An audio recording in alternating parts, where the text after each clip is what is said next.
የስኳር በሽታ ተፈወሰ። በቻይና የተገኘው የህዋስ ቴክኖሎጂ አስገራሚ ውጤት። ሰላም ጤና ይስጥልኝ ውድ አድማጮቼ ተመልካቾቼ፣ እንዴት ሰነበታችሁ? ልጥገበው ይታይገላው እባላለሁ።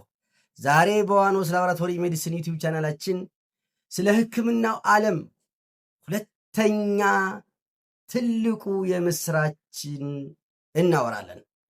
ለብዙ ሚሊዮን ሰዎች የስኳር በሽታ ማለት ዕድሜ ልክ የሚወሰድ በመርፌ የሚሰጥ ኢንሱሊንና የተለያዩ መድኃኒቶችን መውሰድ ማለት ነው። ነገር ግን በቻይና የተደረጉ ጥናቶች ይህንን እውነታ ሊቀይሩት ተዘጋጅተዋል። ሳይንቲስቶች የህዋስ ቴክኖሎጂን ስቲም ሴል ቴክኖሎጂን በመጠቀም የስኳር በሽታን መቀልበስ ችለዋል። ይህ እውነት ነው ወይስ አሁን በሙከራ ደረጃ ላይ ነው ያለው? ስቲም ሴል ቴክኖሎጂ ምንድን ነው? ቻይና የሰራችው ቴክኖሎጂ እና የህክምናና የጥናቱ ውጤቶችስ ምንድን ናቸው? ምን ይመስላል?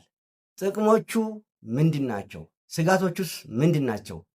ዛሬ በዝርዝር እንመለከተዋለን። እስከ መጨረሻው አብራችሁኝ ብትቆዩ ከትምህርቱ ታተርፉበታላችሁ ብዬ አምናለሁ። ስኳር በሽታ በዓለም ታላቅ የጤና ችግር ነው።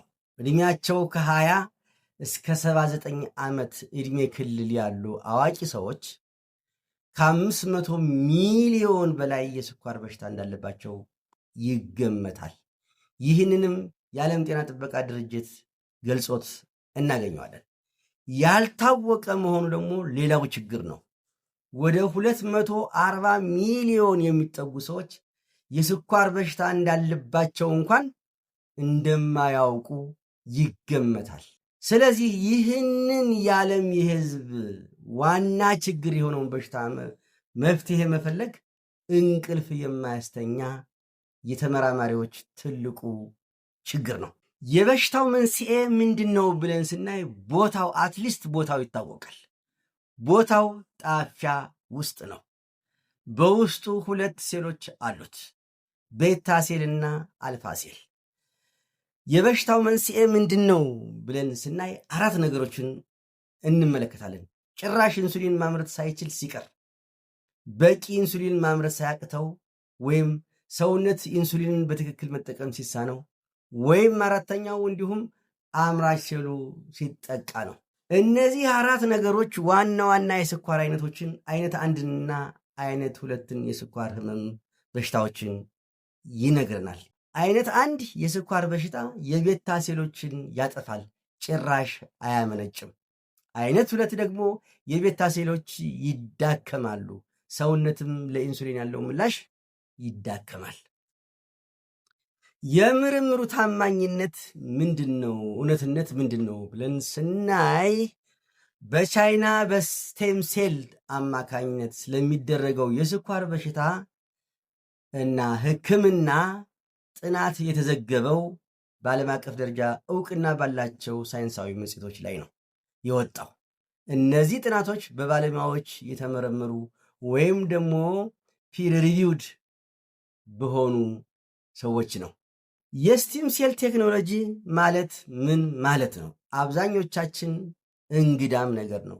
የስቲም ሴል ቴክኖሎጂ ማለት በሰውነታችን ውስጥ የሚገኙና ወደ የትኛውም አይነት የሰውነት ክፍል ለምሳሌ ወደ ደም፣ ወደ አጥንት፣ ወደ ጡንቻ ወይም ወደ ነርቭ ህዋሳት የመቀየር ልዩ ችሎታ ያላቸው መሰረታዊ ህዋሳት በመጠቀም የሚደረግ የህክምና ዘዴ ማለት ነው።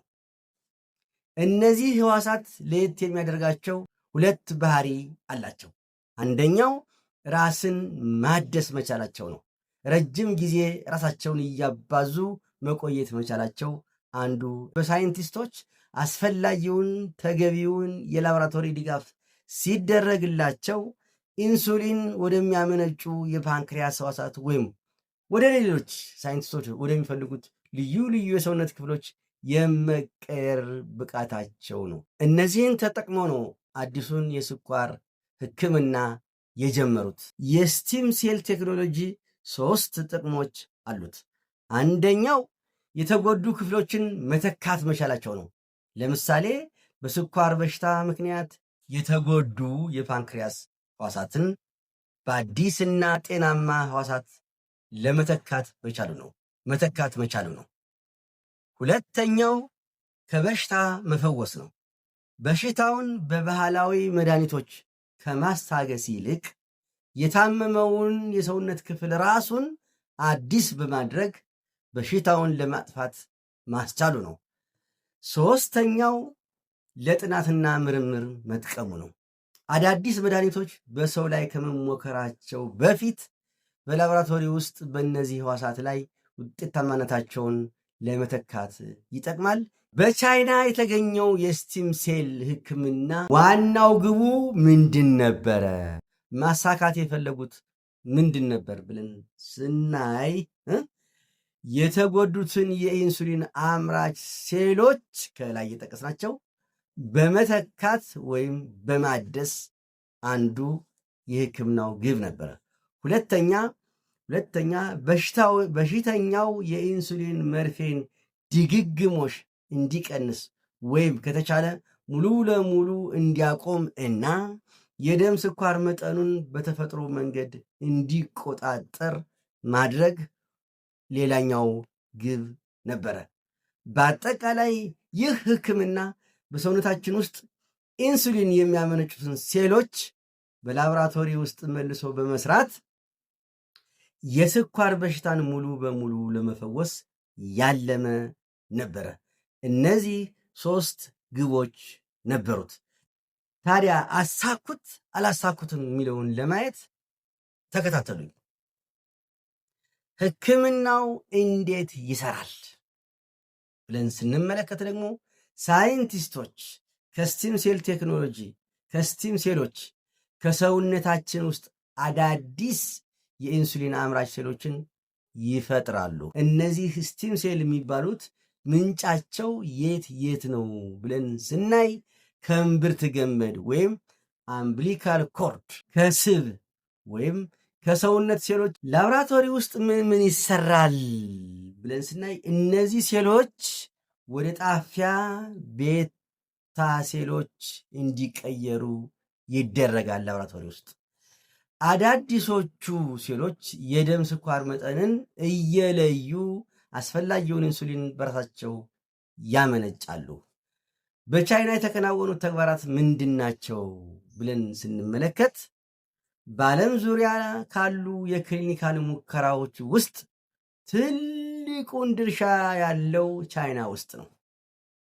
ስለሆነም ቻይና በዚህ ዘርፍ በዓለም ግንባር ቀደም ናት ብለን መናገር እንችላለን። ጽሑፎቹ ይህንን ይናገራሉ። እንዴት ነው የሰሩት ሲባል አይነት አንድን ሰርተዋል። ጾታዋ ሴት፣ ዕድሜዋ 25፣ አይነት 1 የስኳር ታካሚ ነበረች። ከራሷ የቅባት ጥርቅም ውስጥ ስቲም ሴል ተወሰደ። ላቦራቶሪ ውስጥ ሴሉን ሪፕሮግራም አደረጉት። ቀጥሎ ኢንሱሊን እንዲያመነጭ አደረጉ። ይህንን በሆዷ በኩል ይህንን ሴል ተሰጣት።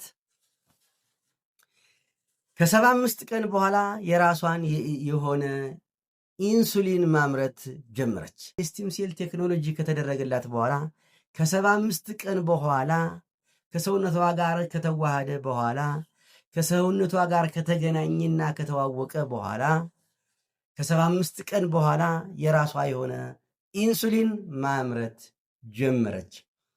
በመጨረሻም የኢንሱሊን መርፌ መወጋት ሙሉ በሙሉ አቆመች ይለናል ጥናቱ። የሚገርም ቴክኖሎጂ ነው። የሚገርም ግኝት ነው። የሚደነቅ ግኝት ነው። የሚገርም ኮሚትመንት ነው። እግዚአብሔር ጥበቡን እንዴት እንደገለጸላቸው ልናየው እንችላለን። በዚህ ቴክኖሎጂ ከ75 ቀን በኋላ የራሷን የሆነ የኢንሱሊን ማምረት ጀመረች። ኢንሱሊን መርፌን ሙሉ በሙሉ መወጋት አቆመች። ይቺ ልጅ አሁን በሙሉ ጤንነት ላይ እንዳለች አንዳንድ መዛግብትን አንዳንድ ጽሑፎችን ለማየት ችያለሁ። በጣም የሚገርም ቴክኖሎጂ ነው። ይህ የመጀመሪያው የተሳካ የምርመራና የምርምር የሕክምና ዶክመንት ነው። በደንብ ተሰንዶ የተያዘ ዶክመንት ነው። ቻይናውያን ተመራማሪዎች ይህንን በዚህ አላቆሙም። አይነት 2 የሚባለውን የስኳር በሽታ ላይም ተመሳሳይ የህዋስ ሕክምና ተጠቅመው በሽታውን መቋጠር እንደቻሉ እንዴት እንደሆነ እናያለን። ኢንሱሊን የሚያመርት የጣፊያ ሴል በላብራቶሪ ውስጥ አመረቱ። ይህንን የተመረተውን ሴል ወስደው አይነት 2 የስኳር ታካሚ ወደሆነ ጣፊያ ላይ ተከሉለት። ከሕክምናው በኋላ የኢንሱሊን መርፌ ፍላጎቱ ቀነሰ ወይም ፍላጎት አልነበረም። ሌላ መድኃኒት ጨርሶ ታካሚው አልፈለገም። ስለዚህ መድኃኒት መውሰድ አቆመ። ይህ ቢዝነስ ስታንዳርድ ላይ ተጽፎ እናገኘዋለን። ልክ እንደ መጀመሪያው ሁሉ ይህኛውንም ቢሆን ጨርሰው ለማዳን ቻሉ። ጥናቱ ምን ያህል ሰዎችን አካተተ? እስካሁን ድረስ ያካተቱት 3 ሰዎችን ብቻ ነው። የጥናቱ አስፈላጊነት ህዋሳት ወደ ተግባራዊ የፓንክሪያስ ህዋሳት መቀየር እንደሚችሉ አረጋግጠዋል። ተፈጥሯዊ የኢንሱሊን ምርትን መመለስ ችለዋል። የበሽታውን ምልክት ብቻ ሳይሆን ዋና መንስኤ የሆነው ላይ አነጣጥረው ሰርተዋል። ሕክምናው ሙሉ በሙሉ እንደተሳካ ቻይናውያን እየገለጹ ነው። ጽሑፎችም ያንን እያስረዳ ነው። ምንም እንኳ አይነት 1ን ቢያድኑም፣ ምንም እንኳ እነዚህ ሰዎች የዳኑ ቢሆንም፣ አይነት 2ን ያዳኑ ቢሆንም፣ እነዚህ 3 ሰዎች የዳኑ ቢሆንም፣ ተስፋ ያለው ቢሆንም፣ ዓለም እየጠበቀ ቢሆንም ብሎ ለመቀበል የሚቸግር በመሆኑ ጥንቃቄ ያስፈልጋል። ነገር ግን ተስፋው በጣም ትልቅ ነው። ታካሚዎች ከሐኪሞቻቸው ጋር የተሰጠውን የሕክምና መድኃኒት እየተመካከሩ ከ5 እስከ 10 ዓመት ቢቆዩ፣ በዚህም ሆነ በዚያ ባለፈው በቀረበው ቪዲዮ ላይ በቀረበው ትምህርት ላይም ቢሆን ሃይፖክሲስቴት በሚባለው መድኃኒትም ቢሆን በዚህኛው በስቲም ሴል ቴክኖሎጂም ቢሆን እጅግ ተስፋ አለ። ስለዚህ አድማጮች፣ ተመልካቾቼ የወደፊት ተስፋው እጅግ በጣም ሰፊ ነው። ፍሬ ነጥቦችን እንመልከት። ይህ በቻይና የተካሄደው ጥናት የስኳር በሽታን ለማከም የሚያስችል ታሪካዊ ግኝት ነው። ሆኖም ግን ገና በሙከራ ደረጃ ላይ ያለ በመሆኑ ጥንቃቄ የተሞላበት ተጨማሪ ጥናቶች የስቲም ሴል ሕክምና የጣፊያ ችግርን በማስተካከል ተፈጥሯዊ የኢንሱሊን ምርትን ወደ ነበረበት ለመመለስ የሚደረግ ትልቅ ጥረት ነው። በቻይና የተገኙት የመጀመሪያው ውጤቶች አበረታች ቢሆኑም ይህ ሕክምና በስፋት አገልግሎት ላይ ለማዋል ገና ከ5 እስከ 10 ዓመት ሊወስድ ይችላል። ባለፈው ቪዲዮ ሃይፖክሲስቴት በሚባለው መድኃኒት እና ዛሬ ደግሞ ስቲም ሴል ቴክኖሎጂ በሚባለው መድኃኒት ሕክምና የስኳር ሕክምና ማብቂያው እየተቃረበ ምልክት ነው።